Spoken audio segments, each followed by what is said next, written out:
I know you've seen this, Paul, on a lot of the conversations that are going out there, a lot of research reports, et cetera, on AI and development and how it boosts developer productivity. We've had a couple of conversations Yeah, about this and slacked it back and forth a couple of times. So I was mentioning, like, I'm sure there are productivity wins. So I'd like to hear your thoughts, one on just your observation, what you've looked around, but also maybe where are the missed opportunities if we're looking for developer productivity? What might be right in front of us that might be missed opportunities as well for productivity sure. outside before we get into AI and all that. Yeah. And I guess part of where I'm coming from is that I've been a developer for quite a while now, and I feel like AI is the latest silver bullet, that we've been promised a lot of productivity gains and a lot of, you're not going to need developers anymore throughout my career. I can think back to like, oh, languages were going to solve our problems, and then 4GLs and drag and drop programming. And I even think back to our recent past where we had like the blockchain was going to solve everything. And, NFTs were a craze for a bit. And here I see AI is this latest thing that's taking over the mind share of everybody. So I've got a little bit of that skepticism when I approach it. I grant you that there's benefits from all those technologies that I've mentioned, but they by no means have replaced developers. Right.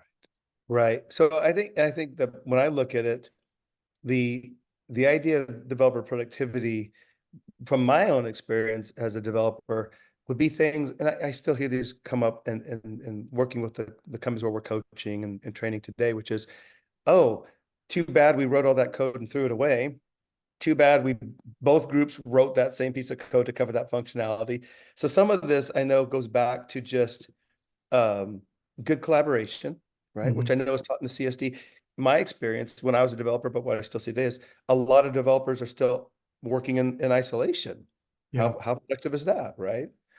Yeah, and I think the thing to keep in mind is that the hard part typically is not writing the code, it's understanding the problem, understanding the core problem, understanding all the edge cases, and then being able to explain that to, another developer, an offshore team, or an AI generator in your case, that I've got to be able to specify what I want the system to do. It's not a matter of, hey, let's build X, and then we get X. It's Yeah. more a matter of here's the basic case, here's the next case. Oh, now that I see that it's doing that, we needed to do something else entirely. And that really builds into the iterative and incremental nature of agile development. That through the skills that we pick up as an agile developer, we just tend to start thinking in that manner. And oh, yeah, maybe we can get AI to spit out some code for us quicker, but we've still got to have that core concept of how do I specify the system, and then how do I verify the system is doing what I expect it to. Great point. And I know one thing you mentioned before was, look, in the end, AI is only as good as what it's trained on. So when you look at these code bases that it's trained on, you said, look, it could be pulling stuff that's not even the best approach or solutions or design, right? Yeah, and I've got a classic example of that. I put together an exercise for one of the classes, and rather than writing the code that needed to be refactored, I grabbed some code off the web. And I was using the code for a few months before I realized it's got some pretty serious bugs. So I had to sit down and think of all those edge cases. And it turned out there was one very specific minor edge case out of all of the, the 15, 20 tests that I had that I was missing and the code just did not handle. And it came down to, basically an equal sign versus a less than equal sign. And because I borrowed the code, I just assumed it was doing the right thing. Yeah, great point. Yeah, we assume, and I think maybe that's another good point is AI might be a useful tool, but the default, unfortunately, can be we put implicit trust in this that Mhm. okay, I'm going to use this versus what you just said, like I can take this as an idea and then really double check it. At the same time, I balance that with for those who are listening, I'll put a link to a video that Paul had done about feedback loops. And a lot of what you're kind of referring to me, Paul, speaks to, look, the quicker we can get feedback loops, the better off we are. The quicker we can find out, is this design going to work for us? Are there edge cases we're missing or not, right? Yeah. Maybe you can speak to a little bit of the ways we get feedback and the fact that the tools already help us get feedback right away, right? Real time even. Yeah. Well, and I think something that people may not appreciate is that when you're going to an AI generator, you are generating legacy code. It is Oh, code that you don't own or you didn't own, you didn't create, yet now you have to take on the effort of understanding it, proving that it's doing the right thing. And it entails all these processes that, you can't just assume it's doing the right thing. Good point. One of the things that I'm starting to realize is that, when we make a major investment ourselves, like buying a house, or in my case, I bought a used car a while ago, I took it to an expert. I brought in a home inspector. I brought my car to a mechanic that specialized in that vehicle and told me, here's what to look out for. It looks good to me.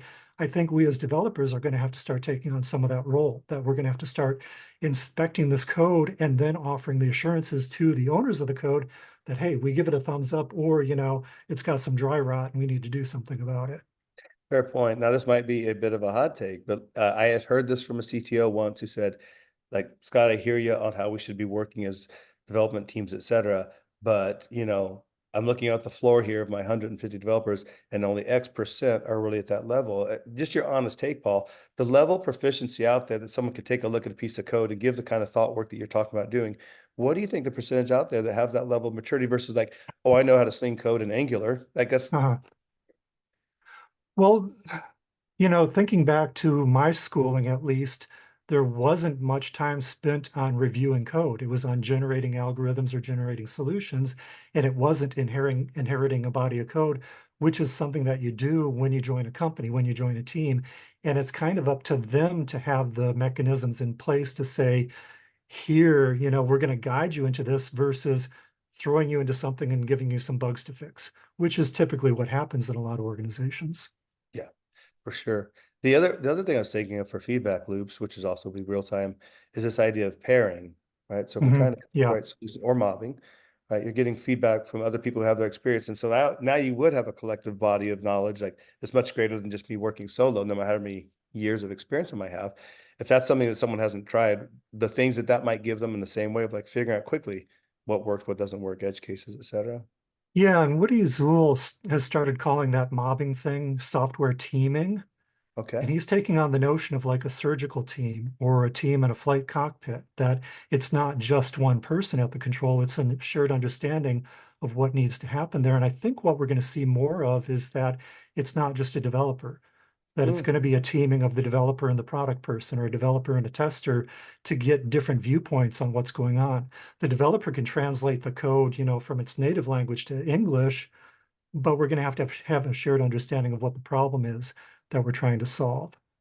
hmm And that what you'd mentioned earlier is understand the problem to solve is a significant part of the problem, not how fast the developer's typing code.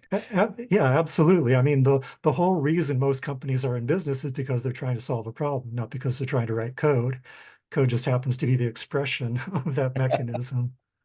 Excellent point. Excellent point. So what might be if someone comes and says, Paul, we're looking into AI, it's supposed to boost our productivity by 30%, as I saw in the Gartner report. What would be the first question to say, not against looking to AI, but are you already doing X, Y, Z? Would you say that there's foundational things that as a software craftsmanship doing good quality work, Mhm. you would expect, are you at least doing these other things first, right? Foundationally. Yeah. What would you throw out there quickly to say? Well, with the legacy code aspect, being able to prove that the code is doing what you expect it to do, and then building some automation on top of that. Okay. It's one thing to run an application by hand and say, yeah, this looks good. And it's something entirely different to be able to say, I've got an automated test suite. I just ran that test suite and I know the system is working. So being able to write automated characterization tests, what we call those tests that we write for existing bodies of code, is pretty, necessary for us to deal with this situation. And that kind of builds on this notion of being able to deal with unit test frameworks. How do I isolate pieces of the system from the overall thing? Or am I writing integration tests and end-to-end tests, which maybe take a little bit more effort and may not even be possible in some situations? Interesting. Percentage of people that you would guess are missing out on those opportunities that maybe aren't using automation. I could venture a guess, but what would you Yeah. say? I mean, in my experience and from what I've talked to other technical coaches, it's pretty bleak in terms of, who we think can actually apply these techniques, down to, 5-10%. Wow. That I hear from others that when they do a technical interview, some people just don't even know where to start with some of this. That, fortunately for me, coming up through the extreme programming ranks, I've pretty much adopted that way of working, but it's not the way that most people have been taught to develop. No, I would agree with that. Well, you mentioned a very good point because I see these things out there about how to pass the Google interview as a developer, et cetera, like that. Well, some of this could be like raise your level of craftsmanship. This isn't about Hmm. knowing libraries or, and I would even argue Yeah, a lot of developers, they only maybe really know one or two languages. So they don't even understand how different languages have their strengths and weaknesses towards the problems that we're trying to solve, right? So that might be even in their own interest. Like, look at these additional skills because you could easily learn things like TDD, software teaming, relentless refactoring, et cetera, that would set you apart perhaps from yeah, 50, 60, 70% of the people that you're competing against to get that. Because everyone's going to know the language at some level, right? yeah. Hmm. So, And there's another aspect that I've been hearing about, done a little bit of exploration on, is just being able to read code and hmm, make sense of code. So there are, people writing books on this. There's the programmer's brain.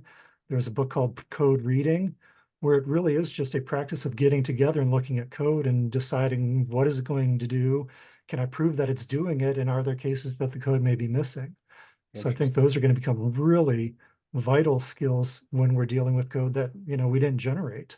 Yeah, great point. And I think my thought is if I'm going to pull in something that's AI generated, I have to be realistic, like how thorough am I going to go through that? And if that's not a skill I have, I'm probably going to do a quick scan and like looks right to me. Yeah. Which depending on the size of that, I mean, this is my own thought is it's a classic build versus buy scenario. Should Hmm. we code this ourselves or get something out from the market? Well, if it's a very simple problem, why would we go through all that? Let's just code it. If it's something more significant, well, yeah, maybe we buy an ERP system. We don't code that ourselves. But if I'm going to go to AI for help and support, now I'm curious, like, well, if you're going to pull in something large, you're putting a lot of faith and trust in that. And let's be honest, you're not going to scrub that. And maybe for some of the simple ones, do we go to AI? Well, maybe, but I think there's also this trade-off of what problems are you trying to solve and are you using it as a reference or are you trying to actually copy paste and then turn the key and see if it's going to work? But there Yeah. does seem to be a promise of, oh no, this is because Microsoft's put it in there, right? Hmm. I saw that from one of the other platforms as well. In fact, the Gartner report had, I want to say, over a dozen that I counted. So it's full steam ahead.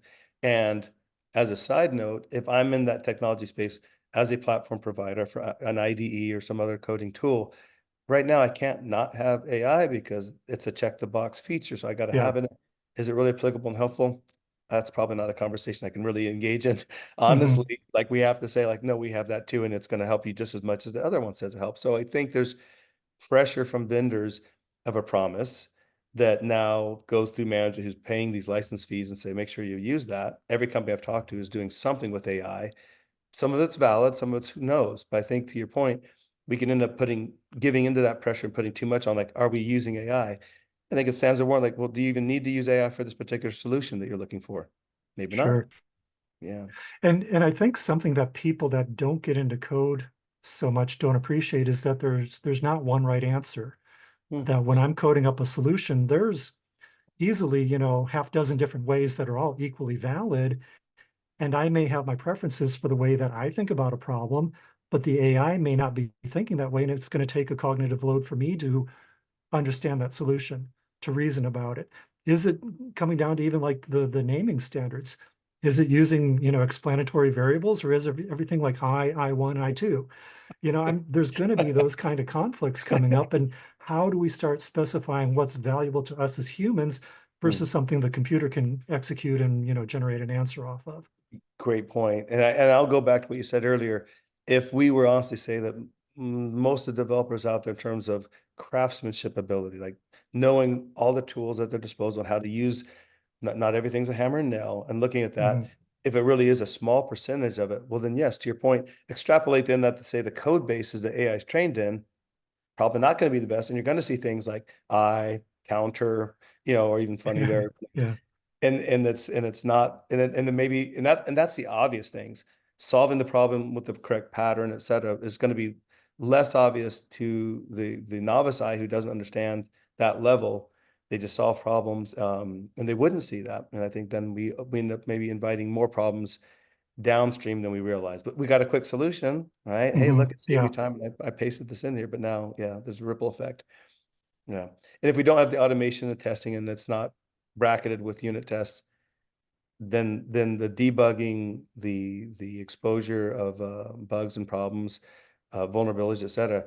Mhm. Yeah, you've now magnified your ripple effect downstream of problems you might be inviting. So I think it's maybe if I was to take away from what you're saying with some of that is buyer beware, right? Yeah. Mhm. You're pulling on something, but doesn't mean it's, Yeah, and that gets back to the home inspector or the vehicle inspector that, who's going to be that role for your team for mm, this purchase that you just made? And how yeah. do you, verify that they're doing the right thing? And we've got certifications in the world for those specialties, but we don't see that for the developers so much. True. Well, then let's follow that thread. Let's just say that I'm a manager looking at, hey, I know that there's a promise of AI. I've been expected to look into it, or maybe it's even on my goals this year to make sure we look into it.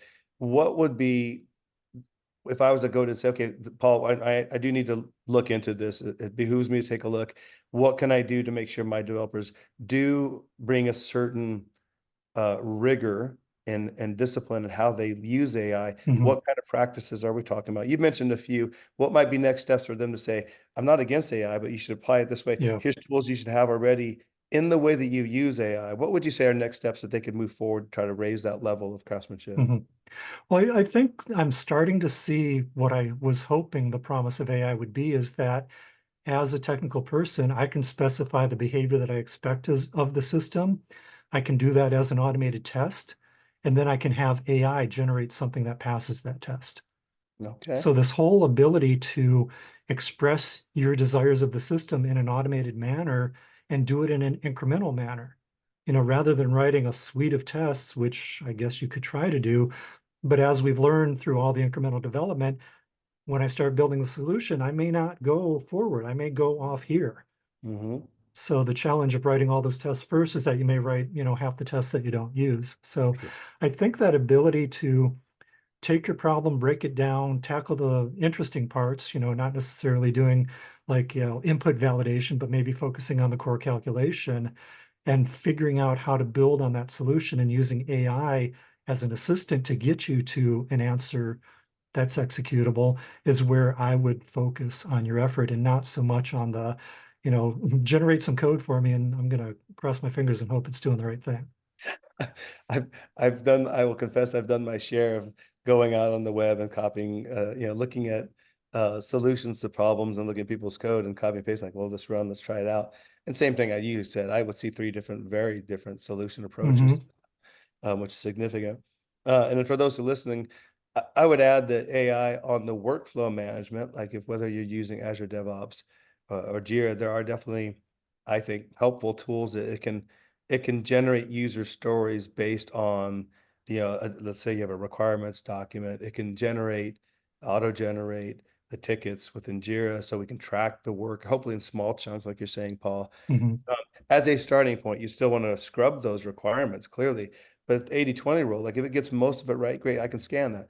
Very different to scan user stories and acceptance criteria, et cetera, and think, yeah, I think it's good versus scanning code and making sure. So I like what you're saying. Break it down nice and small, start off Yeah. with those chunks, take a bite, implement that, see what you get. But there's definitely some opportunities there, which is good, right? So Yeah.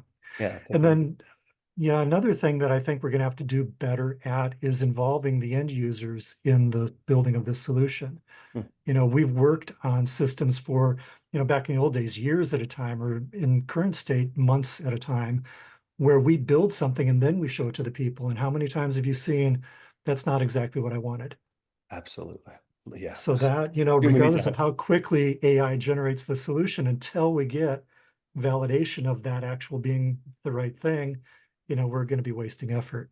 So I think Yeah. that's going to be doing what extreme programming talked about, getting the customer to be part of the team. And that goes back to the teaming aspect of it. Here's what the computer built. Does this look like something you can use?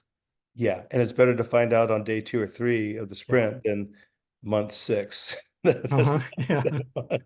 Yeah, Which guarantee we know people are doing that. yes, I still have those stories. So I'll follow up on that piece you mentioned with the extreme programming. And for those who don't know, extreme program is very similar to Scrum, except it does tell you how to do the building, or as Paul mentions in one of his videos, it's the hole in the Scrum framework where Scrum doesn't tell you how. In fact, Scrum's pulled away even from being about software development, Mhm. which is nice for other people. But if you're in software development, Yeah, I do think the guidance is extremely helpful. And those XP practices are covered in the Certified Scrum Developer and Advanced Certified Scrum Developer course that Paul teaches. And by and large, Paul, as you mentioned, we maybe have a whole generation coming out there in the Gen Z that don't know it because XP was way back, early aughts, right? And yeah. didn't Mhm. necessarily take off. And so now, like any trend that's a bubble that people pay attention to and then goes away, even though it's really solid, it doesn't sound like many people know about it today. And the new generation of developers doesn't really know about extreme programming, those tools. Yeah, absolutely. And I, regardless of what we call it, it taught me a better way to do solutions in a very small, incremental, controlled, confident fashion. And that's just the way that I've been working since then. And that's what I continue to try to show developers, that you don't have to just like write a bunch of code and hope that it works. We can actually do this in a very guided manner. Yeah. Even on the feedback you mentioned, he had a good question, a point in one of your videos about when do we get our feedback. And for those listening who are just used to Scrum and only know that, a lot of us find out near the end of the sprint, oh, we're not going to have this ready or not. And I Yeah. know a lot of you out there listening, you have rollover stories. Paul's point in that video is we shouldn't be finding out on day 9 of the 10-day sprint Yeah. that this isn't happening, right? We're finding out, within hours as you're talking about what you can do with the IDs or real time, if you're making progress with the test, with the code, et cetera, right? So we don't need to be finding out later. Confidence in what you're doing. Yeah. And as we break down the product backlog items, just get a checkpoint every day or two. We don't have to have the ultimate feature delivered in a day or two, but we should be able to say we're making pretty solid progress and we know we're on target for it. Confidently, right. And it just made me think of another common problem for those listening that you might have faced was, do you have knowledge silos? Do you have only one or two people that know X about the system, Mhm. which is a risk, which is on the critical path, which means those people become the bottleneck. And some of those same XP practices could be used also to help tear down those knowledge silos, right? Yeah, yeah. I mean, software teaming, mob programming, whatever we call it, being able to get some more eyes on the problem, getting a shared understanding of what it is we're building, Mhm. whether it's a technology gap or a domain gap, just being able to bolster everybody within the team to help them build the right thing. Yeah, I like that. I'll throw this is more of a curveball for you, Paul, because I don't know if we've gotten into this before, but it has come up whenever we talk about collaboration, which is clearly core to Agile. Mhm. Uh, this might come up with people on the software development teams when they're trying to work with a team as a product owner or maybe even Scrum Master. And they'll say, like, well, I'm trying to collaborate with my team, but we're in these meetings and I'll ask them questions and it's just crickets. Now there's this idea of extroverts and introverts out there. Yeah. There are Mhm. ways that you see as different as we interact with developers or as developers interact or learn to collaborate Yeah. with each other. Do you think maybe some of the personality types make a difference and or these practices might help with that in terms of collaboration? Because that's core to the class as well, right? Yeah, I've got like two different directions I want to go with the answer, but maybe I'll tackle the introverts versus not first. Is that definitely introvert here? I much prefer to put on headphones, listen to music, and do whatever I do. But in my experience working with other people in pair programming or mob programming, I have never learned so much so quickly as I have in those kind of situations. That it has been like an accelerated, learning path for me versus anything I've ever done. Courses, books, online, whatever, just been able to build up my capabilities so much quicker that way that I've been able to work through it. One of the original people on Woody Zull's mob programming team identifies very much as an introvert. He's got some papers out on that. So Aaron Griffith, if we Okay. look it up, we'll find links for that. So don't worry about that so much. There are ways of us to figure out how to work together and make it comfortable. And a lot of times it's just taking a break and being able to sit back sometimes. Nice. The other aspect that I wanted to address is that maybe the Scrum Master or the product owner is not putting the right environment in place. So I have this conversation all the time that nobody is going to bat an eye if I call together a meeting for 10 people and we just sit around and look at PowerPoint, right? We're just going to sit there and waste time and we're not going to generate anything. And like two people are going to talk out of that meeting of 10 people. Yeah. So maybe flip it on its head and just say, for the next 2 hours, let's get a subset of the team and let's solve a problem. Yeah. Let's get the product folks, let's get developers, let's get testers, let's get the right people in the room and work on the actual code. And that's where I've seen just huge gains, which is like completely antithetical to how anybody's been taught to develop or, is being graded in their work system on how they actually should be doing development. I think that's great. I love that idea. And also for those who aren't, I like our guest appearance there. Yeah. But for those who are like, well, yeah, no, the pairing, the teaming, software teaming sounds great, but our people are remote. That doesn't have to be a limitation, right? If we're Not at remote. all. And I've found that, I actually prefer to do it remotely because I've got my office set up, my computer set up, and I don't have somebody like breathing down my neck. I've got you there on the screen, and we can have just as rich a conversation as we could if we were sitting side by side. Yeah, I think that that's great. So I think there's such great opportunities for that. And really, I would say are like low risk experiments just to try out and see, right? Yeah. The knowings and the doing to figure out what might work for a given developer or team, correct? Yeah. And there's a host of things. And that is the core of agility. It's not like here's the right way to do it. It's like let's try this out. Are we better or are we not? And if we're Yes. not, what could we do instead? So and I'll wrap with this. On that note of experiments, do you feel that teams are regularly trying experiments of how they work to, because we're supposed to be inspecting and adapting on the how, Mhm. but I'm not always hearing the teams actually owning and inspecting, adapting, and running regular experiments. Like, let's try a spike of TDD. Let's try, because we're all busy. No one has a Yeah. shortage of work. Cutting in on new practices doesn't come for free, right? Do you feel Uh-huh. like teams as a whole are missing out on those opportunities to run experiments and they're not necessarily always hacking their teamwork and productivity? I would say that when you see a team that's good at experimenting, you will notice the difference between how you work day by day and what they actually do. And I'm thinking specifically of like a hunter, where, Yes. Hunter offers office visits where you can go see how they work and you can see what they've done across the years to get to the point where they've got the reliability within the team and the ability to, upskill each other and things like that. So I mean, you kind of touched on the busyness of it. And I fear with, the current state of this industry with all the layoffs and everything, I've just got so much on my shoulder. I can't try and do something different. I've just got to do what I know how to do and get this thing out the door. And that's Yeah. something that we really got to address, with a book like Slack or, something where we've got to build some capacity within the system to allow us to, navigate around these barriers. That's a great point. Yeah. So for those listening, if you're a Scrum Master or an Agile coach or a manager, there's some of this is letting the team know I want to help support you creating space to try these things out. The default, as I remember being on a dev team as well, is I'm sure we don't have time for this. Uh-huh. Everyone's talking about these deadlines, so I'm not going to ask, or I know we don't have time. You might think that, oh no, the team will do these things and they'll try things out and learn. No, but I've seen plenty of times they're going to feel the delivery pressure and they're not going to take any time right now to try out that new technique, that tool approach, and miss out on those opportunities. Yeah, and I think, harking back to the Scrum world is that if we have a expected capacity or velocity for the team's going to do whatever they can to meet that, and that may be a local maximum that they've got to shake up the system in order to get to, an increased velocity out of that group. Well, and that's, I mean, that helps close the circle because really, if we're looking at AI as a promise for productivity, look, if we're not regularly inspecting, adapting how we work as a team, you're already missing out on some productivity opportunities, right? Because we Yeah. don't know. Mhm. You're right. We have to change the system. I mean, one technique I've seen is helpful is, what's our experiment that we're going to run this week? There should always be an improvement item within that sprint. We're Yeah. supposed to be continuously improving.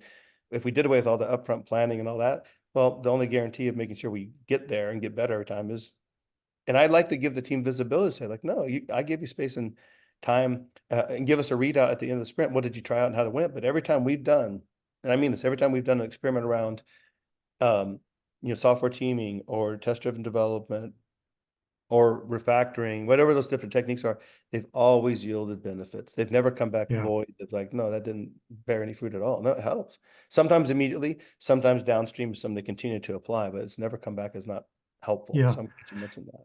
Yeah. And in my experience with those techniques, though, is that you've got to ingrain them. That it can't be, oh, we tried it out and it worked out. Okay, now we've got pressure and we've got to drop those. It's no, we've got to allow ourselves the ability to practice and get better and get it to become second nature. Absolutely. Awesome. Well, thanks for your Yeah. time, Paul. This has been Yeah. great. Good to see I'll you, put the Scott. links on there for those listening. to learn more from what Paul's bringing up in the Certified Scrum Developer class, the Advanced Certified Scrum Developer class, anything on XP, if you want to hear more, or check out his other videos, or even just to have a session, as I know we were talking about yesterday, where you just get to sit for a team for an hour to walk them through some new technique or practice. Get your teams talking, right? Get them talking about learning again and trying techniques, not just about how do we get Yeah. these stories done and check the box and hit our velocity, right? There's more than just that.